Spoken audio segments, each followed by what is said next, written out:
Selamat pagi teman-teman. Kita kembali lagi nih di pengantar mikroekonomi. Kita udah masuk ke pertemuan 8. Jadi sebenarnya ini udah minggu kesekian gitu ya. Tapi ini buat pembelajaran aja teman-teman. Sebenarnya pasar persaingan sempurna ini merupakan sebuah materi ya yang berkaitan dengan teori ilmu ekonomi, di mana teori ini akan menjelaskan tentang sebenarnya teori yang Eee, paling sempurna itu seperti apa? Nah, inilah, ceritanya. Tapi pada realitanya pasar persaingan sempurna ini tidak pernah terjadi gitu ya, di dalam, keadaan perekonomian dimanapun itu yang terjadi, seperti itu. Karena apa? Nah, ini kan ada masuk dalam ciri-ciri pasar persaingan sempurna itu sendiri. Ya, selanjutnya di sini kita ada bahan kajiannya. Yang pertama, cirinya dari pasar persaingan sempurna itu sendiri. Kemudian, permintaan dan hasil jualan. Yang ketiga, pemaksimuman jangka pendek. Kemudian, yang keempat, biaya marginal dan kurva penawaran dalam pasar persaingan sempurna. Dan kemudian yang kelima adalah operasi perusahaan dan industri. Nah, pengantarnya, ini tentang ngomongin pengertiannya dulu ya teman-teman. Di sini struktur pasar yang paling ideal karena dianggap dengan struktur yang menjamin terwujudnya kegiatan produksi barang atau jasa yang paling efisiensinya dilihat dari kita mengeluarkan produknya seberapa. Nah, di sini teman-teman, kenapa sih kok ini jadi hal yang sangat sulit buat saya nih untuk menjelaskan ke teman-teman? Karena saya nggak pernah bisa ngasih contoh realisasinya yang terjadi di dalam praktiknya di dunia seperti itu. Jadi mungkin dimaafkan kali ya ketika apa namanya penjelasannya itu sedikit gerambiang kayak gitu. Karena memang di sini dipelajari adalah hanya kurva, kemudian dilihat dari pola-pola data yang terjadi. Jadi kayak apa namanya titiknya ada di mana, kemudian prediksi-prediksi yang bisa dilakukan dan pendekatan yang bisa dilakukan untuk menghitung itu. Nah, kemudian di notes-nya nih, pasar persaingan sempurna murni itu tidak pernah benar-benar jadi dalam sistem ekonomi ya. Pembelajaran ini digunakan untuk landasan perbandingan ketiga struktur pasar yang lain. Kalau kemarin dari saya ini sebenarnya juga ada namanya pasar monopoli, kemudian dari Bu Esti kemarin menambahkan dua pasar yang lain kalau nggak salah satunya oligopoli. Nah, ini hanya sebagai pembanding. Jadi pasar persaingan sempurna itu yang benar-benar ini ya, benar-benar sempurna atau benar-benar menjadi titik idealnya dari sebuah perusahaan. Tapi ternyata di dalam sana ada juga nih yang tidak memenuhi persyaratan tersebut. Nah, itu yang biasanya kita terjadi di perekonomian saat ini. Kemudian, analisis pasar persaingan sempurna ini merupakan permulaan yang baik untuk mempelajari cara perusahaan menentukan harga dan produksi dalam usaha mereka untuk mencapai keuntungan maksimum dan efisiensi produksinya. Nah, definisi utamanya adalah pasar persaingan sempurna merupakan suatu struktur pasar atau industri di mana terdapat banyaknya penjual dan pembeli, dan setiap penjual dan pembeli ini tidak dapat mempengaruhi keadaan pasar. Jadi kalau kemarin kita belajar nih yang namanya supply dan demand, itu menurut teori pasar persaingan sempurna ketika itu terjadi, maka ini tidak ada pengaruhnya terhadap keadaan pasar. Ya, pasar tetap kayak gitu terus, seperti itu ya. Ya inilah ciri-ciri pasar persaingan sempurna, di mana perusahaan ini adalah penghambil harga gitu atau price taker, di mana ini perusahaan tidak dapat menentukan atau mengubah harga pasar gitu ya. Nah kemudian yang kedua, setiap perusahaan mudah keluar dan masuk dan di dalamnya tidak terdapat hambatan secara legal maupun bentuk lain ketika keluar dari pasar. Kemudian ketiga, menghasilkan barang serupa atau jenis produk yang dihasilkan ini memiliki barang pengganti sempurna atau substitusi gitu ya. Kemudian yang keempat, terdapat banyak perusahaan di dalam pasar, jadi nggak cuma satu. Kemudian yang kelima, pembeli mempunyai pengetahuan sempurna mengenai pasar atau dalam kurung nih pembeli benar-benar mengetahui informasi di dalam pasar tersebut sehingga penjual tidak dapat menjual barang dengan harga di atas harga pasar. Kayak gitu. Jadi maka di sini adalah kayak pasar persaingan sempurna tuh di mana semua orang itu udah mudeng gitu ya harganya sekian dan segala macam ya.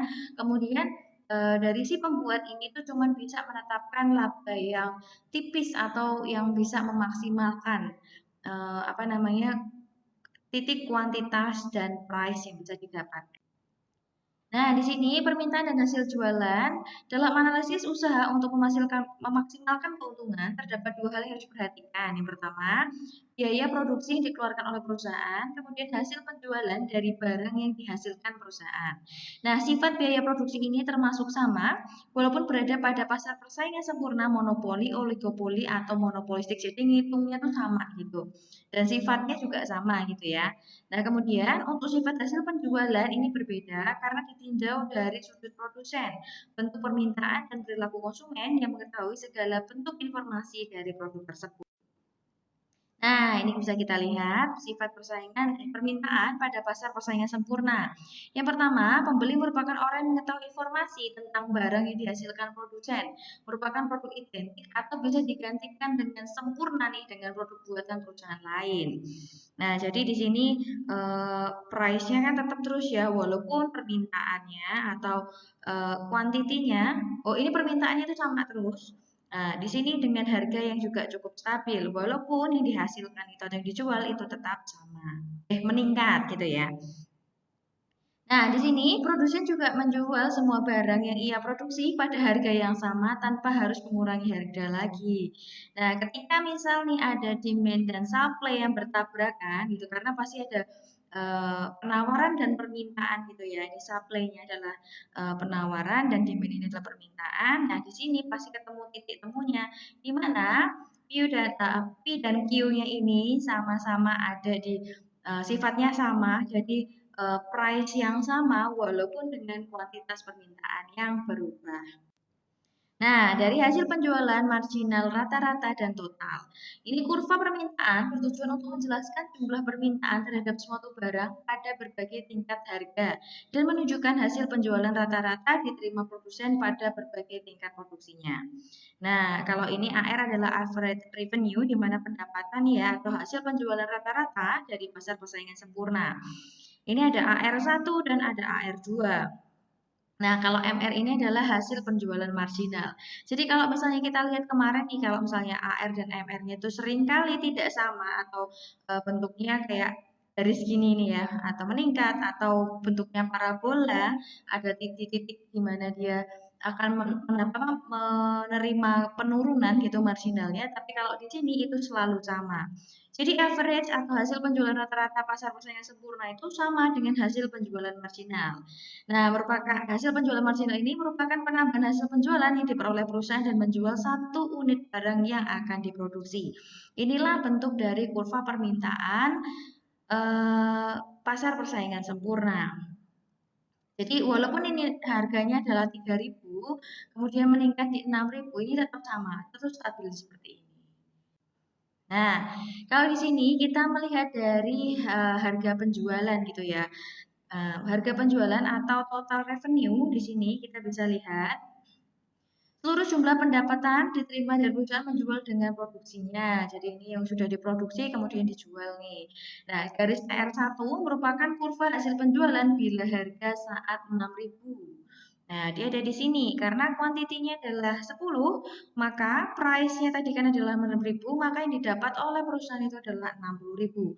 Sama halnya ketika kurva hasil penjualan total ini masih 3.000, tadi kan di harga 3.000 dan 6.000. Nah, dari TR kita lihat atau total revenue didapatkan itu tetap sama karena kuantitasnya 3.000 dikalikan 10 menjadi 30.000. Titiknya ada di sini. Seperti itu ya, teman-teman.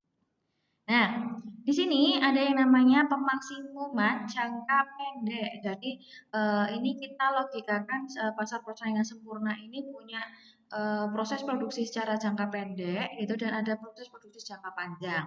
Nah, ketika kita ngomongin jangka pendek ini pasti yang akan dihitungkan itu termasuk adalah variable cost dan fixed cost-nya. Tapi kalau misalnya jangka pendek biasanya fixed cost-nya itu dihilangkan seperti itu. Bukan dihilangkan, tapi tidak bertambah atau tidak dihitung di setiap pengeluaran yang bisa dilakukan. Nah, di sini syarat dari pemaksimalan keuntungan sendiri adalah membandingkan hasil penjualan total dengan biaya total. Nah, keuntungan maksimum ini akan dicapai apabila perbedaan nilai antara hasil penjualan total dengan biaya total. Nah, hal ini menunjukkan keadaan di mana hasil penjualan marginal sama dengan biaya maksimal. Nah, pemaksimalan keuntungan ini bisa dicapai pada tingkat produksi di mana penjualan marginal sama dengan biaya marginal atau MR sama dengan MC. Nah, ini suatu perusahaan akan menambah keuntungan apabila menambah produksinya ketika MR itu lebih dari MC atau hasil penjualan marginal lebih besar daripada biaya marginal. Nah, hasil dari penjualan marginal atau MR melebihi biaya marginal. Seperti itu ya, teman-teman. Nah, ini misal nih kita ngomongin tentang jumlah produksi dan biaya produksi. Kita lihat di sini ada jumlah produksi, ini biaya tetap yang selalu tetap dihitungkan. Kemudian ada biaya berubah, ini fix apa variable cost gitu ya berarti. Nah, di sini adalah biaya total di mana ada biaya tetap ditambahkan dengan biaya berubah. Ini di sini. Nah, kemudian biaya marginal itu berapa sih? Ya, marginal itu selalu adalah pengurangan dari 200 ini atau biaya selanjutnya untuk naik ke atas ini. Berarti selisih ya, kita bilang selisih dari biaya total antara biaya total dari jumlah produksi satu ke jumlah produksi yang lain. Dari sini biar jumlah marginalnya seperti biasa akan mengalami kenaikan, kemudian menurun, menurun, menurun. Nah, seperti itu. Jadi ini selalu seperti itu ya, jadi bentuknya parabola. Nah, kemudian kita lihat biaya tetap rata-rata. Maka 100 ini dapatkan dari mana sih? Gitu. Biaya tetap rata-rata ini dari 200 ini ya, teman-teman. Ini eh, biaya tetap rata-rata ini berarti dari biaya tetap ini ya, dibagikan dengan satu. Nah, maka ketika di sini biaya tetap rata-ratanya adalah 100, maka jumlah produksinya adalah 2, maka biaya tetap rata-rata adalah 50. Nah, begitu juga ketika ini di sini biaya tetapnya adalah 100, maka biaya tetap rata-rata yang ditentukan adalah 10. Nah, biaya berubah rata-rata ini adalah biaya berubahnya. Nah, kemudian kita kurangkan nih dengan jumlah produksinya, maka didapatkanlah tabel sebagai berikut. Di mana biaya berubah yang ini kan 0 ya. 0 kalau dibagi 0 karena belum berproduksi maka tidak bisa dihitung. Ketika kita ngomongin biaya tetap rata-rata, biaya berubah rata-rata ini ya. Nah, di sini kita ngomongin biaya berubahnya yang ada di produksi, jumlah produksi satu ini dengan harga 100. Maka di sini nih, tetap hasilnya 100 dibagi 1 yaitu 100. Begitu juga ketika kita ngomongin biaya berubah yang ada di jumlah produksi 10. Di sini kan biaya berubahnya jumlahnya 1.700, maka biaya berubah rata-ratanya adalah 1.700 dibagikan dengan 10, maka didapatkan hasil 170. Maka biaya total rata-rata, ini tinggal ditambahkan aja ya teman-teman, 100 tambah 100 dan segala macamnya, mendapatkanlah hasil ini. Ini adalah teori secara sempurna gitu ya, atau secara pasar persaingan sempurna. Nah, di sini nih, ketika kita melihat data itu, ini ada ciri-ciri data yang bisa kita simpulkan dari kurva tersebut juga. Ini biaya berubah total ini mula-mula mengalami kenaikan yang lambat, akan tetapi setelah satu tingkat produksi tertentu, kenaikannya itu semakin cepat. Nah, kemudian yang kedua, biaya total mempunyai sifat yang sama dengan biaya berubah total. Jadi tetap ada yang namanya kenaikan gitu ya, teman-teman.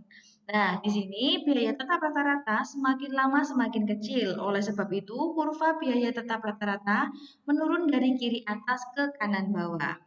Nah, selanjutnya, biaya berubah rata-rata. Biaya total rata-rata dan biaya marginal ini mempunyai sifat yang sama. Pada tingkat produksi yang rendah, ketiga jenis biaya tersebut semakin menurun.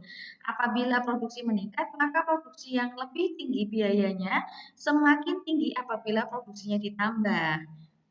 Nah, kemudian ini kalau misalnya kita lihat ya dari jumlah produksi dan hasil penjualannya.